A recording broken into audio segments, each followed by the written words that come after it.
अस्सलाम वालेकुम। जी कैसे हैं? जी ठीक ठाक। मरियम साहिबा खिताब कर रही हैं, आप घर को जा रहे हैं, कर दी रहे खिताब। वोट किसे देंगे? वोट पीटीआई नु। हाँ जी सर मरियम साहब खिताब कर रही हैं, आप घर को जा रहे हैं, बस बड़ा हो गया क्या? क्यों? इन्हें देखना देख लिया बस। वोट किसे देंगे?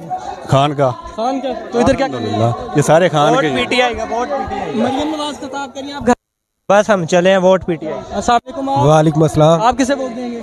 इंशाल्लाह कैदी नंबर 804 का वोट है। तो अभी तो बात हो रही है, मरियम नवाज खिताब कर रही हैं, आप सब लोग ये फजूल है, फजूल।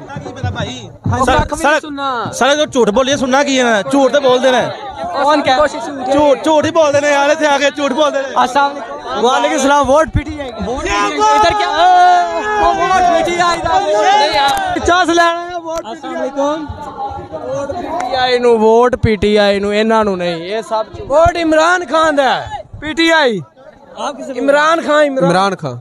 मैं यार वोट देना है, मैं भाई पीटीआई ਨੂੰ ਵੋਟ ਦੇਣਾ ਹੈ। मैं पीटीआई ਦੇ ਨਾਲ ਦਾ। ਸਾਡੇ ਇੱਥੇ ਅਫਸਾਬਾਦ ਦੇ ਵਿੱਚ ਨਾ 400 ਬੈੱਡ ਦਾ ਫਤਿਹ ਕੀਤਾ ਗਿਆ ਸੀ, ਚੌਧਰੀ ਮਹਿੰਦੀ ਹਸਨ ਭੱਟੀ ਨੇ ਕੀਤਾ ਸੀ। ਅਸਿਆਰਾ ਅਫਜ਼ਲ ਨੇ ਕੱਟ के 400 तो 200 ਦਾ ਘਰ ਛੜਿਆ। शर्मान जब मैं आपकी बात सुन रहा हूँ। अच्छा कैसा? देखने में तो ज़ाहिर हैदर करे ना ज़रा।